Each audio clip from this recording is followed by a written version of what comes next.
ජාතියට සුවිශාල මෙහෙවරක් කරන මේ සම්මස්තකගේ සින්දනාව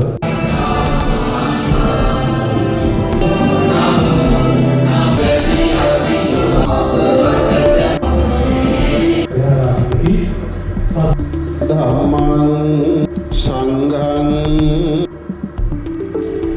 ဒုတိယ පි ධම්මං සරණං တတိယ පි සංඝං සරණං ගච්ඡාමි වේරමණී ව්‍යාපාර සංගමේ ශක්තිය බලය මේ සියලු දෙනාම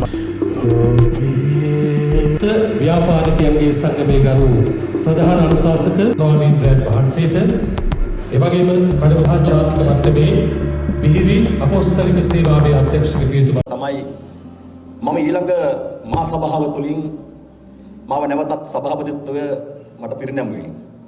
මම හිතන්නේ මේ ඉන්න සියලුම සමාජික මහත්වරු ඒ සම්බන්ධයෙන් දන්නවා. නමුත් මට ලොකු අභියෝගයක් තිබ්බා.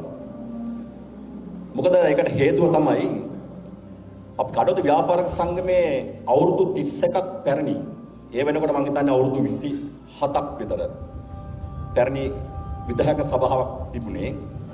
නමුත් සමස්ත සමාජිකත්වය ඒ කොයි ආකාරයෙන් තේරුම් ගත්තාද කියන අභියෝගයක් මටත් තිබ්බා. මම හිටපු හැම සභාපතිවරයෙකුටම මේ අභියෝගය තිබ්බා. මොකද අපි කරන දේවල් සමාජ සත්කාර සේවාවල් පෙළක් ගලාට යම් යම් හැලහැප්පීම් මතභේදාත්මක තුඩුන්න කාරණාත් එක්ක සමාජගත ප්‍රමාණය අඩුයි. මම හිතන්නේ ඒ තමයි අප ලබපු ලොකුම අඩුපාඩුව. ඒ මම දැක්ක තේරුම් ගත්තා. නැත්නම් මෙතන අද අනුශාසක මණ්ඩලය තුල ඉඳගෙන ඉන්න අපිට අනුශාසනා කරන්නා වූ සියලු දෙනා එදා සභාපතිත්වයේ ලැබපු දක්ෂයින්. එතුමාලා මේ ගෙනාපු ගමන් මාර්ගය ක්‍රියාකලාප නිසා තමයි අද දින මෙවන් උත්කර්ෂවත් රැස්වීමක් තබලා ඔබ සියලු දෙනාටම සන්නොස්සර රැස්වීමක් කරන්න අපිට අවස්ථාව ලැබිලා තියෙන්නේ. ඒ පරිණතභාවය තුළ ඔවුන් අපිව දිරිගන්වන තුළ තමයි මෙවන් වූ උත්කර්ෂවත් අන්දමින් අපිට මෙවන් වූ උත්සවයන් සංවිධානය කරගන්නට අවස්ථාව ලැබිලා තියෙනවා. විශේෂයෙන්ම මට ලොකු අභියෝගයක්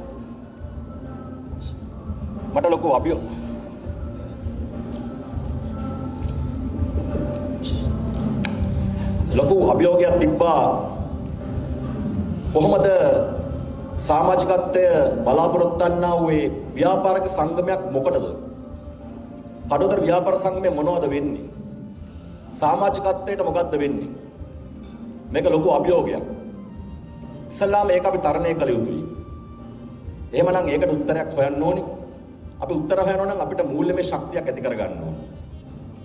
අතෝෂෙම එතකොට ව්‍යාපෘති අධ්‍යක්ෂ වශයෙන් කටයුතු කරපු අපේ උපුල් වීරසිංහ මහත්මයා ප්‍රමුඛ මගේ දක්ෂ කාර්යශීල විධායක සභාවකින් තමයි අපිට එක පන්නරය ලැබුණේ. ගරු අනුශාසනක මණ්ඩලයෙන් අනුශාසන සහිතව ඔබතුමාලා බරපතලතුනත් වඩා ලොකු විශ්වාසයක් ගොඩනගාගැනීමට අපිට අවශ්‍යතාවය පැන නැගලා තිබ්බේ වෙනකොටත්. එම නිසා සඳකඩ පහන සුනිල් සිංහ මහත්මයාගේ සඳකඩ පහන තමයි මම හිතන්නේ අපගේ හැරවුම් ලක්ෂ්‍යය වුණේ. ප්‍රථම වතාවට මූල්‍යමය ශක්තිය තර කර ගැනීමට මේ අවස්ථාව අපිට ප්‍රයෝජන වුණා. ටිකෙන් ටික අපිව විශ්වාස කරා. ඒ මනුව 2023-24 වසර මම හිතන්නේ හිතුවටත් වඩා අපි ජයග්‍රහණයක්පත් කරගත්ත වසරක්. ඒ යන් කිසිවක් නෙමෙයි ලොකුම ජයග්‍රහණය තමයි සමාජිකත්වය අපිව විශ්වාස කිරීම. මිත්‍රවරුනි විශ්වාසයක් නැති තැන ශක්තියක් ගොඩනගින්නේ නැහැ. අන්න ඒක යථාර්ථවාදීව මම අත්දින්ද සභාපතිවරයෙක්. මට ඒක අත්දින්දට හැකියාව ලැබුණේ දක්ෂ කාර්යශීල විධායක සභාවක් මතයි. මම ඒකට වාසනාවන්ත වුණා. මොකද මම විශ්වාස කරා මම ගෙනෙන මම ගමන් මාර්ගට ආශිර්වාද කර අපේ නායක ස්වාමීන් වහන්සේ නිතරම මට යම් අයුරින් හැම දෙයක්ම උපදෙස් අනුශාසනා කරනවා. මම උන්වහන්සේත් කතා කරන හැම කාරණයක්ම. ඒ වගේම තමයි සෙසු අනුශාසකවරුන්. මට ඉතාමත් ලැබෙදුව දුන්න උපදෙස් මාලාවල් මම අකුරටම ක්‍රියාත්මක කරා. අපි ගැන විශ්වාසය තියෙනවා නම් ලොකුම අපි අතින් ගිලින දේ තමයි මුදල් වලට මොකද වෙන්නේ? හැම රුපියලකම විනිවිදභාවයක් ඇති කරා. මම හිතන්නේ මගත් එක්ක හිටපු අවුරුදු 3 විතර විධායක සභික මහත්තුරු දැන් මෙතන ඉන්නවා. ඒගොල්ලෝ මම හිතන්නේ ඒක සනාථ කරනවා. ඒ වගේම මේවා ගැන දන්නා වූ සියලු දෙනා ඒක සනාථ කරනවා. ඒ මූල්‍යමය ශක්තිය ගොඩනැගීමට ලොකු ආවරණයක් කරා විධායක සභාව.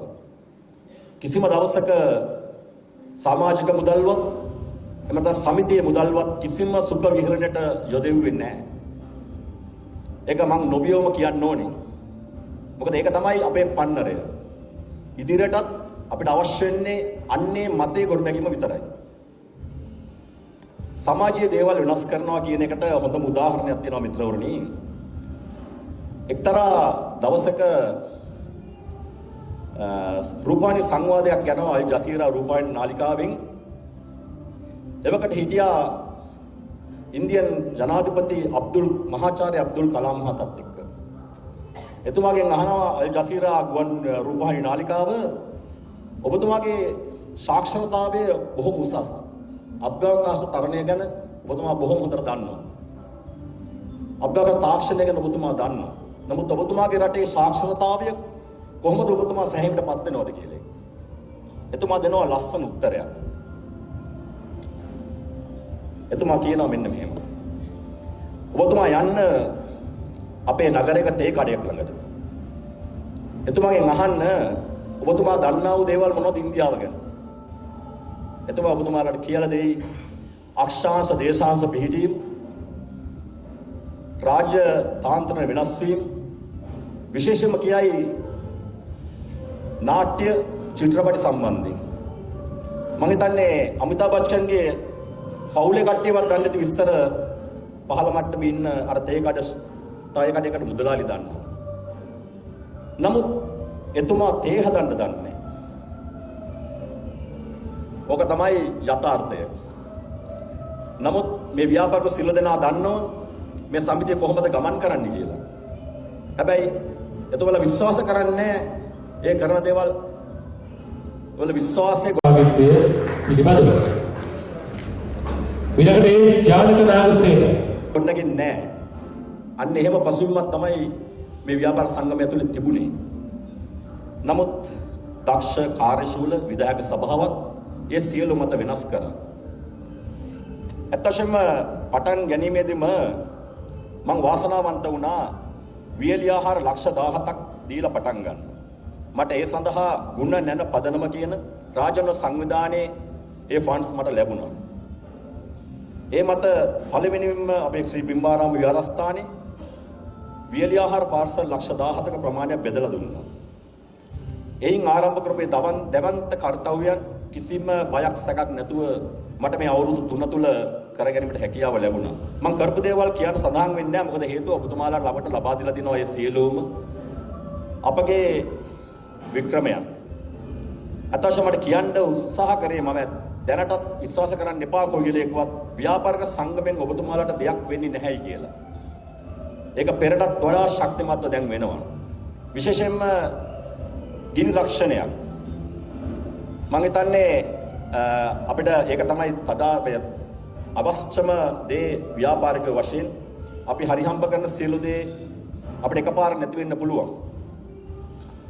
අන්න ඒකට රක්ෂණාවරණයක් නොමිලේ ඔබට රක්ෂණයක් හිමි වෙනවා. ඔබ සමාජිකයෙක් නම් කටයුතු ව්‍යාපාරික සංගමයේ. ඒ වගේම තමයි ජීවිත රක්ෂණයක්. අවුරුදු 70ට අඩු නම් ඔබට ලක්ෂ 5ක ජීවිත රක්ෂණයකට ඔබ යටත්. ඒ වගේම තමයි මරණයක් වෙලාවේදී ඔබගේ මව පියා බිරිඳගේ මව පියා ඒ සියලු දෙනාට සංගමයේ මගින් නෙස්කැෆේ මැෂින් එකක් කැම පාර්සල් 100ක් එවන් වූ දේවල් අපි පිරිනමන්න දැන් තීරණය කරලා තියෙනවා. බලන්න මිත්‍රවරුනි මෙච්චර දෙයක් කරන්න අපට ඔබ දෙන්නේ කීයද? රුපියල් 6000. අතරම ඒ ලොකු මුදලට වැඩිය ලොකු වරක් හිසාද ප්‍රමාණයක් ඔබතුමාලා භුක්ති විඳිනවා.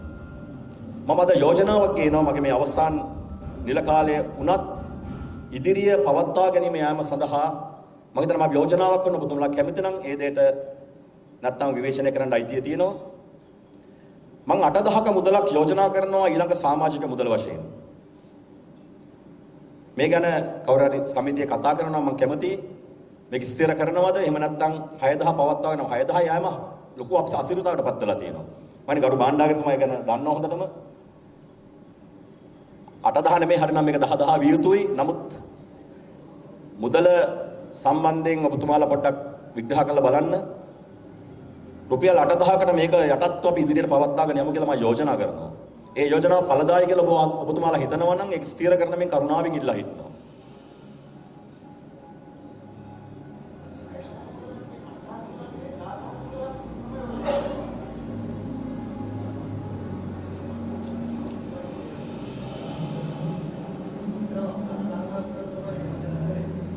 එමයි.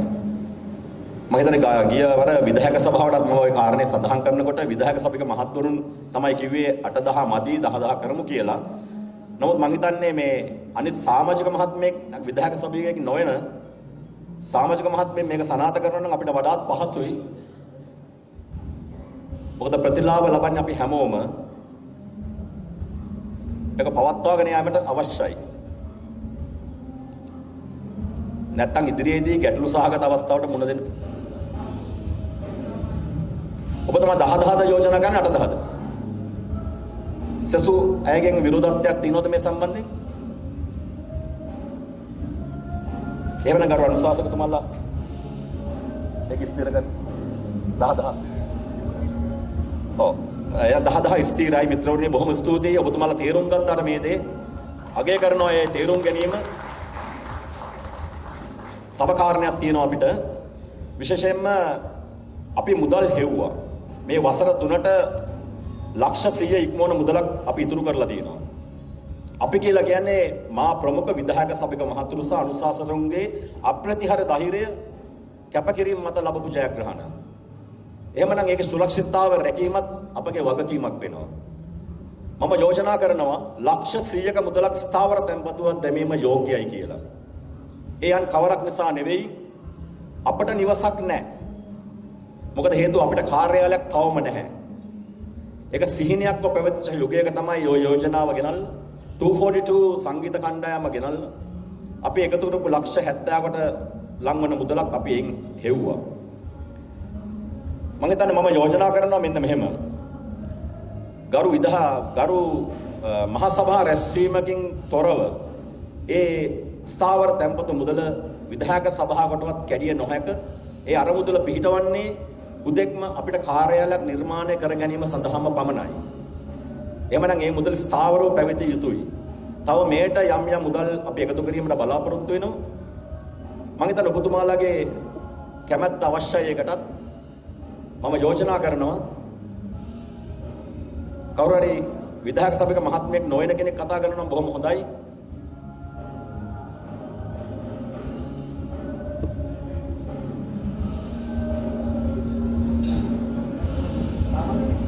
සමාජික කරුණාකර අපේ කාල වේලාව ඔබතුමාලා තේරුම් ගන්න. මොකද අපි මේක හම්බ කරේ අරමුණ ව්‍යාපාරික සංගමයට කාර්යාලයක් ගැනීම.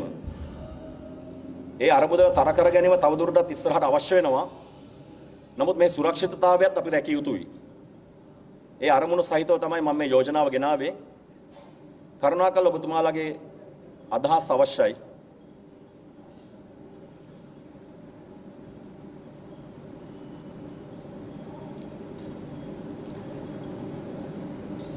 මිත්‍රවරුනි, මම හිතන්නේ ලොකු දෙයක් නෙමෙයි මේක. මේ ලක්ෂ 100ක අරමුදලක් ස්ථාවර තැන්පතුවක් දමා ගැනීම. ඒක ළමත වරක් ඉඩමක් ගැනීමක් හෝ කාර්යාල නිර්මාණය කිරීම. නමුත් අපිට මේ දෙයට යන්න ලක්ෂ 100 ප්‍රමාණවත් නැහැ. මේ යන රටේ තවන්න තත්ත්වෙත් එක්ක බැහැනේ. එතකොට ඒක නිසා ඒක නැවත ස්ථාවර තැන්පතුවක් දානවා අරමුදල ශක්තිමත් කරගන්න.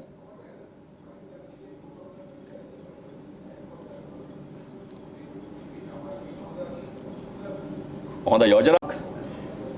මේ සමිතිය වෙනුවෙන් ඔබතුමාලගේ සේවකෙක් වුණා.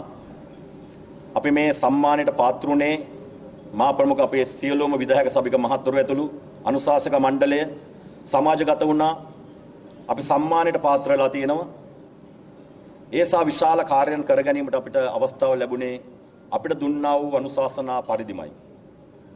ස්තුතිවන්ත වෙනවා මම මේ අවස්ථාවක් කරගන්නවා. ස්තුති කරන්න මට එවන් වූ ලෝක ශක්තියකට අනුශාසක මණ්ඩලය මාව පෙළඹුවාට ඒ වගේම මම ස්තුතිවන්ත වෙනවා මගේ විධායක සභාවේ මහත්වරුන්ට මට මේ ගමන් මාර්ගයේ යන්න උදව් කරාට සහ සමස්ත සමාජිකයින්ට ස්තුතිවන්ත වෙනවා මාව අවබෝධ කර ගැනීම සිටීම සම්බන්ධයෙන්. මගේ නිල කාලය මෙන් අවසන් වෙනවා. මම හිතන්නේ අපගේ සියලු දෙනාම නිලතල වලින් වෙනස් වෙනවා. නැවතත් ක්‍රියාශීලී නිලධාරි මණ්ඩලයක් මේ තුළටපත් වේවාය කියලා බොහොම ප්‍රාර්ථනා කරමින් මම කතාව સમાપ્ત කරන ස්තුතියි සියලු දෙනාට. කවදත් වගේ අපගේ තේරීම් බාර නිලධාරී තනතුරේ පිහිටා ඉන්න අපේ ලලිත් සුබසිංහ මහත්මයාට ගෞරවයෙන් ආරාධනා කරන ඔබතුමාගේ විශාල කාර්යභාරයක් තියෙනවා මේ ඉදිරියට ඔබතුමාට. ඒ කාරණා කර දෙන මෙන්න ඉතාමත් බැගෑපත් ඉල්ලා සිටිනවා. ස්තුතියි ඔබතුමාට.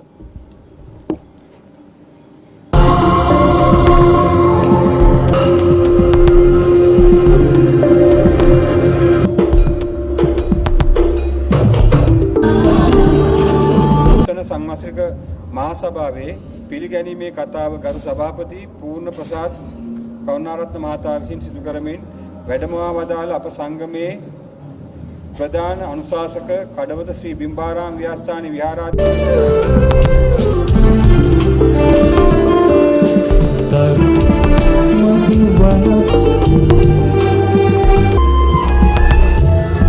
කරගමින් අපේ පෞද්ගලික වියදම් කිසිම දෙයක් මේ සංගමයට දාන්නේ නැතුව පුද්ගලික වියදම් අපි අපේ වියදම් වලින් කළා තමයි මේක අපි මේ අර්බුදල ගොඩනගලා තියෙන්නේ. ඉතින් අපි කොටින්ම කරන මාසික රැස්වීම කරන්නවත් අපි සංගමයේ මුදල් භාවිතා කරලා නැහැ. සාමාන්‍යයෙන් මාසික රැස්වීමක් කරන්න යනවා.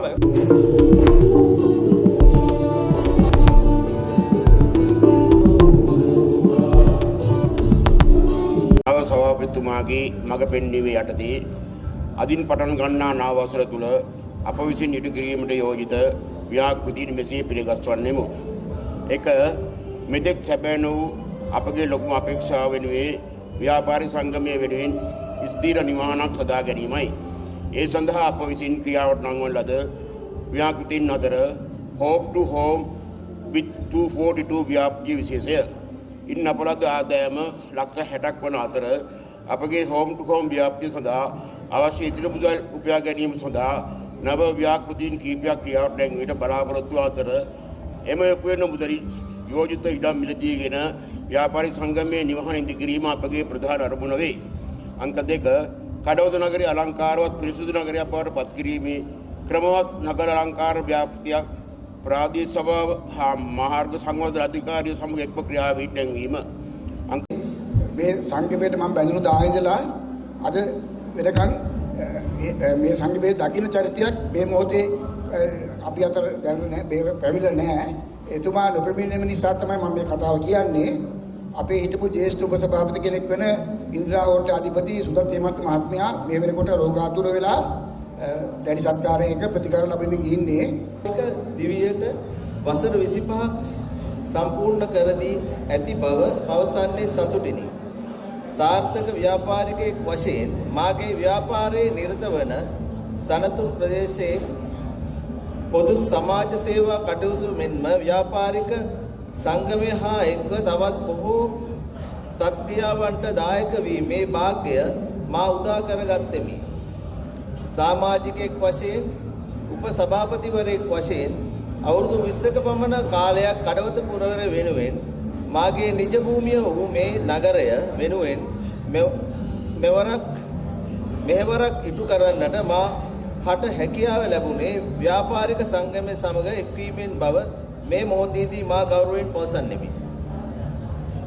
සභාපති ධූරය ලබා ගැනීමට අදහසක්වත් නොතිබූ වේලාවක මා සමග සමීපව කටයුතු කරන අප ගරුතර ස්වාමින් වහන්සේ හිටපු සභාපතිතුමා මෙන්ම මෙහි සිටින ව්‍යාපාරික සංගමයේ බොහෝ දෙනෙකුගේ කැමැත්ත ඌනේ මේ ಭಾರತූර වගකීම මෙවර මේ මොහොතේ මා ලබාගත යුතු බවයි.